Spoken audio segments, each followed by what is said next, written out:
കാസർഗോഡ് കുമ്പള പഞ്ചായത്ത് ഓഫീസിൽ പ്രസിഡന്റിന്റെ ഭർത്താവ് ഫയലുകൾ പരിശോധിക്കുന്ന ദൃശ്യങ്ങൾ പുറത്ത്. മുസ്ലിം ലീഗ് നേതാവ് കൂടിയായ യൂസഫ് ഫയലുകൾ പരിശോധിക്കുന്ന ദൃശ്യങ്ങൾ KCN ന്യൂസിന്.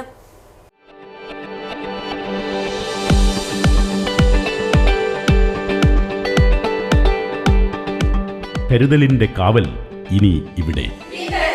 വിൻടച്ച് മൾട്ടി സ്പെഷ്യാലിറ്റി ഹോസ്പിറ്റൽ, കാസർഗോഡ്.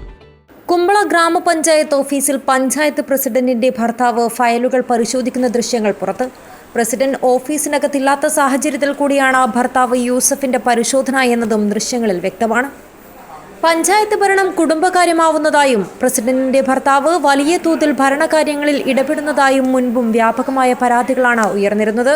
പഞ്ചായത്തുമായി ബന്ധപ്പെട്ട സുപ്രധാനമായ ഫയലുകൾ പോലും പ്രസിഡന്റ് അറിയാതെ യൂസഫ് കൈകാര്യം ചെയ്തിരുന്നതായും ആരോപണങ്ങൾ ഉയരുന്നുണ്ട്. പഞ്ചായത്ത് സെക്രട്ടറിയെ ക്യാബിനിൽ കയറി ഭീഷണിപ്പെടുത്തിയ കേസിലും യൂസഫിനെതിരെ കുമ്പള പോലീസ് കേസെടുത്തിരുന്നു. വലിയ തോതിൽ അഴിമതി ആരോപണങ്ങൾ പോലും ഉയരുന്ന സാഹചര്യത്തിൽ വിഷയത്തിൽ ഉടൻ അന്വേഷണം നടത്തണമെന്നാണ് നാട്ടുകാരുടെ വാദം. News bureau, Kasaragod.